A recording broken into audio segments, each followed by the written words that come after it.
Hi viewers, welcome to our channel. పహల్గామ్‌లో ఉగ్రదాడి మొత్తం భారతదేశాన్నంతా కూడా కలిచివేయడం మనం చూసాం. అయితే ఇప్పుడు దీనిపైన ఒక పిటిషనర్ ఏం చేశాడంటే, ఈ పహల్గామ్‌లో వచ్చిన పర్యాటకుల భద్రత మీద విచారణ జరపాలని చెప్పేసి సుప్రీం కోర్ట్‌ని ఆశ్రయించారు. సో, ఇప్పుడు అతని పైన సుప్రీం కోర్ట్ కూడా సీరియస్ అయిపోయింది. ఫైర్ అయిపోయిందని చెప్పుకోవాలి. మరి ఏం జరిగింది? ఆ పిటిషన్ సుప్రీం కోర్ట్ ఎందుకు ఫైర్ అయింది? అసలు సుప్రీం కోర్ట్‌లో ఏం జరిగింది?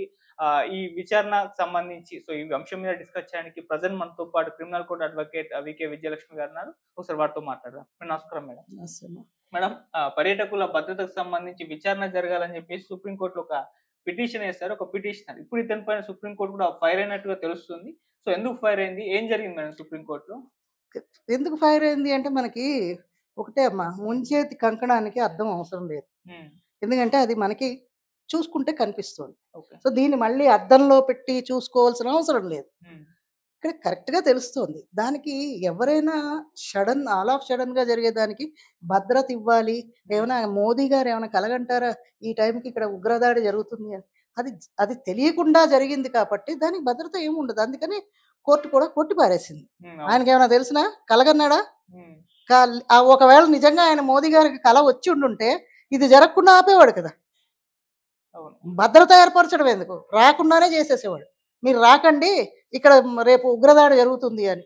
అలాగ ఒకవేళ వచ్చినా కూడా మిరాకిల్స్ ఆయన వాళ్ళు కలిసి ఉన్నారంటారు. అనడానికి నోరుకి ఏంటంటే నాలుకకి నరం లేదు. అవును. సో ఏంటంటే ఈ కామెంట్స్ అన్నీ ఎలా ఉంటాయంటే చాలా సెన్సిటివ్‌గా ఉంటాయి. హ్మ్. ఇప్పుడు వాళ్ళకుండే తలనొప్పి ఇంత అంత తలనొప్పి కాదు. హ్మ్. మన ఇంట్లో ఒక చిన్న గొడవను మనం పరిష్కరించడానికి నానా పాట్లు పడతాం. అలాంటిది హ్మ్.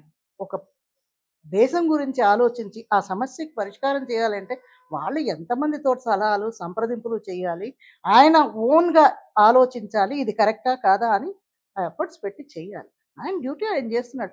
ఎవరో వేసేసారు పిటిషన్ అంటే పిటిషన్స్ వేసి ఫైల్ చేయడానికి ప్రతి ఒక్కడికి భారత పౌరుడికి రైట్స్ ఉన్నాయి. హ్మ్. కానీ ఇలాంటి సెన్సిటివ్ ఇష్యూస్ మీద ఎవరు కూడా మీడియా పరంగా ఎటువంటి వ్యాఖ్యలు చెయ్యకూడదు అనేది మనకి ఉండాలి. అవును. ఎందుకంటే మన సీక్రెట్స్ అన్నీ ఈ మీడియా పరంగానే తెలుస్తున్నాయి. హ్మ్. అందుకే అది బైకాట్ చేయాలి. మనం మన సీక్రెట్స్ ఎందుకు ఇయ్యాలి? ఇవ్వకూడదు.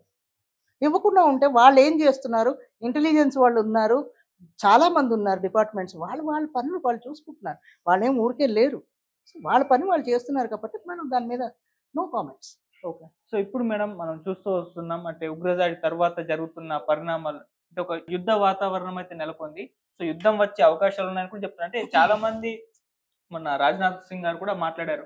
ప్రజలేం కోరుకుంటున్నారో అదే జరుగుద్ది అని అన్నారు. సో, ప్రజలంతా కూడా ఒక సర్జికల్ స్ట్రైక్స్ అప్పుడు యూరీలో జరిగినట్టుగా జరగాలని చెప్పేసి, ఎయిర్ స్ట్రైక్స్ బాల్‌కోట్‌లో జరిగినట్టు జరగాలని చెప్పేసి అందరూ కూడా కోరుకుంటున్నారు. మరి అటువంటివి ఎక్స్‌పెక్ట్ చేయొచ్చంటారా? యుద్ధం రావచ్చంటారా? ఒకటే ఎక్స్‌పెక్ట్ చేయొచ్చా? చేయకూడదా? అనేది మనం నేను చెప్తున్నాను కదా! మన ఒపీనియన్ మీద ఉండదు. హ్మ్. పబ్లిక్ ఏదనుకుంటున్నాదో అది జరగొచ్చు. అలా అని చెప్పాలి కానీ మనం రావాలి యుద్ధం అని అనకూడదు. హ్మ్. ఎందుకంటే యుద్ధం వచ్చింది అనంటే దాని పరిణామం మన మీద కూడా ఎఫెక్ట్ ఉంటుంది. హ్మ్. మన జీడీపీ మీద కూడా చాలా ఎఫెక్ట్ ఉంటుంది. ఓకే. సో, ఇవన్నీ వాళ్ళు ఆలోచిస్తారు. హ్మ్. వాళ్ళేంటంటే ఒక్క మాటకి తలా తోకా లేకుండా ఆలోచన వేసేద్దాం అని ఉండదు వాళ్ళు. హ్మ్. అలాగైతే ఆయన పీఎం అయ్యేవాడు కాదు. అవును. కదా! దీనికి ఒక టీమ్ ఉంది. ఆ టీమ్ అన్నీ ఆలోచిస్తోంది. దీన్ని ఫాలో అయితే ఎటువంటి మన భారతదేశపు ఆర్థిక వ్యవస్థ మీద ఎటువంటి ప్రభావం ఉంటుంది? ఏంటి? మన వాళ్ళు బయట ఉన్నారు. వాళ్ళ మీద ఏంటి ప్రభావం? ఇవన్నీ ఆలోచించి ఇక మనకి వేరే ఛాన్సెస్ లేదు అంటే ఇట్ మే బి అవ్వచ్చు. హ్మ్. మనం చెప్పలేం దాన్ని. అది వాళ్ళ వాళ్ళ మీద ఉంటుంది. అవతల వాళ్ళ మీద ఉంటుంది. లేదు అంటే వేరే దేశాలలాగా ఏదో అయింది అని వాళ్ళకి క్షమాపణలు ఏవో ఉంటాయి కదా! అలాగే ఏదైనా అయితే ఇవి పడే అవకాశం ఉంది. హ్మ్. లేదు రెచ్చగొట్టే పరిస్థితులే ఉన్నాయి అంటే అది మన చేతుల్లో కూడా ఏమి ఉండదప్పుడు. హ్మ్. అంతే కదా! చెప్పలేం, మనకి తెలీదు. వాళ్ళ వాళ్ళ ఆలోచనలు వాళ్ళకుంటాయి. హ్మ్. రక్షణ శాఖ అవి ఉన్నాయి. వాళ్ళ పనులు వాళ్ళు చేస్తున్నారు. అవన్నీ ఏంటంటే స్లీపర్ సెల్స్‌గా వాటి పని వాటి చేసుకుంటూ పోతాయి. హ్మ్. మనకేమి చెప్పరు. మనం ఊహించేదొకటి, వాళ్ళక్కడ వ్యూహం పన్నేది ఒకటి ఉంటుంది. హ్మ్. ఇలాంటివి వాళ్ళు మనకి క్లియర్‌గా చెప్పరు. మనం అడగకూడదు. ఇవన్నీ ఏంటంటే దేశ భద్రతకి కొన్ని రహస్యాలనమాట. ఆ రహస్యాలు ఆ డిఫెన్స్‌కి మాత్రమే తెలుస్తాయి. ఎవ్వడికి చెప్పరు. మనం ఇటు కాశ్మీర్ చూసుకుంటే మొన్నటి వరకు కూడా మొత్తం టూరిజం పెరిగిపోవడం అండ్ సినిమా షూటింగ్స్ అక్కడ విపరీతంగా జరిగిపోవడం ఇదంతా ఒక గుడ్ నేచర్ అక్కడ నెలకొంది. సో, అటువంటి టైంలో ఉగ్రదాడి జరిగింది. సో, చాలా మంది అక్కడ 26 మంది చనిపోయారు. అండ్ ఒక ఆటో డ్రైవర్‌ది కూడా ఇంటర్వ్యూ వైరల్ అయింది. వాళ్ళు హ్మ్. 26 మందినే చంపలేదు. ఆ! మాలాంటి వాళ్ళ చాలా మంది ఉపాధిని పోగొట్టేశారు అని చెప్పేసి కూడా అవును. అతను వీడియో కూడా విపరీతంగా వైరల్ అయింది. అటువంటి పరిస్థితులు ఇప్పుడు కాశ్మీర్‌లో వచ్చాయి. సో, ఆ! ఇప్పుడు మళ్ళీ పుంజుకుంటుందా కాశ్మీర్? మీరేం చెప్తారు మేడం? అమ్మ ఒకసారి ఇలాగా పడిపోయిన తర్వాత పుంజుకోవాలి అంటే ఇప్పుడు ఎవరైనా సరే మనకేదైనా అస్వస్థత రాకుండా ఉండాలే తప్ప శరీరానికి హ్మ్. అది ఏదైనా డిసీజ్ వచ్చిందనుకో తగ్గడానికి చాలా టైం పడుతుంది. ఇది కూడా అలాంటిదే. వాళ్ళు ఇప్పుడే పుంజుకున్నారు చక్కగా అన్నీ సజావుగా సాగుతోంది. మా బ్రతుకులు బాగున్నాయి అని అనుకున్నారు. టూరిజం వస్తోంది.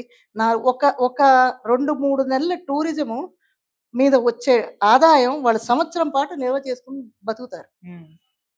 అలాంటిది ఒక్కసారి ఇలా కొట్టేసరికి సడెన్‌గాను ఇప్పుడు మళ్ళీ టూరిజం ఎవరైనా ధైర్యం చేసి వెళ్తారా? ఎవరైనా షూటింగ్స్ చేస్తారా? ఒకవేళ వాళ్ళు వెళ్ళినా వాళ్ళకి ఎవరు భద్రత ఇవ్వరు. ఎందుకంటే ఇక్కడ ఇలాంటిది జరిగింది కాబట్టి నీ ఓన్ రిస్క్ మీద నువ్వు వచ్చావంటారు. హ్మ్. అంతే కదా! ఇప్పుడు అక్కడ యుద్ధ వాతావరణంలాగే ఉంది కదా! అవును. కాశ్మీర్ అంటేను. వెళ్ళరు కదా ఎవరును. ఇప్పుడు మరి వాళ్ళకి తినడానికి ఏంటి పాపం? చాలా కష్టం అక్కడ. కుంకుమ పువ్వు తినలేరు. అక్రోట్లు తినలేరు. ఆపిల్స్ తినలేరు. వాళ్ళకి డబ్బు కావాలి. వాళ్ళ తప్పేం లేదు అందులో. హ్మ్. వాళ్ళు అక్కడున్న మా గుర్రాల వాళ్ళే అవనండి, అందులో కొంతమంది ఉంటారు. అలాగా ఉంటారు, ఇలాగా ఉంటారు. కానీ అక్కడున్న జనాలకి మాత్రం ఇది చాలా పెద్ద దెబ్బ. ఓకే. కానీ ఇప్పుడు కోలుకోవడానికి చాలా టైం పడుతుంది. చాలా మంది ప్రమోట్ చేస్తున్నారు. రండి కాశ్మీర్ మీరు రమ్మంటారు. హ్మ్. కానీ ఎక్కడుందో వాళ్ళకే తెలీదు కదా! ప ప్రాణం మీద తీపి ఉన్నవాడు ఎవడు వెళ్ళడు. ఓకే. కానీ ఇప్పుడు గవర్నమెంట్ కూడా ఇంకాస్త కేర్ తీసుకొని మళ్ళీ సెక్యూరిటీ భద్రత పెంచి దాన్ని ప్రమోట్ చేసే ఛాన్సెస్ అయితే ఉన్నాయి కదా! ఉన్నాయి. ఇక గవర్నమెంట్ దానికి చేతనైనంత పని చేస్తుంది. హ్మ్. ప్రజల్లో ఒక భయ ఆందోళన పడ్డాయి చూడు, హ్మ్. అది పోవడానికి కొంచెం టైం పడుతుంది. ఓకే. వెంటనే సడెన్‌గా వెళ్ళిపోరు. కానీ హ్మ్. ఇది పీక్ సీజన్ అక్కడ. ఓకే. కదా! ఈ హ్మ్. సీజన్‌లో అవ్వాలి. మళ్ళీ కొంచెం ఉందనుకో అక్కడ ఆ వాతావరణానికి మన వాళ్ళు తట్టుకోలేరు. హ్మ్. సో, అప్పుడు కష్టం. వెళ్ళేది వాళ్ళు సంపాదించుకునేదైనా, మన వాళ్ళు వెళ్ళేదైనా, పిల్లలకి హాలిడేస్ అయినా ఏదైనా ఈ టైమే. ఈ టైం అయితే మిస్ అయ్యారు కదా! మళ్ళీ దీనికి వెయిట్ చేసి చూడాలి అంటే 1 ఇయర్ పడుతుంది. ఆ అవును. 1 ఇయర్ వరకు వాళ్ళు మొన్నటిదాకా ఏం సంపాదించుకున్నారో ఆ రూపాయినే దాచుకోవాలి.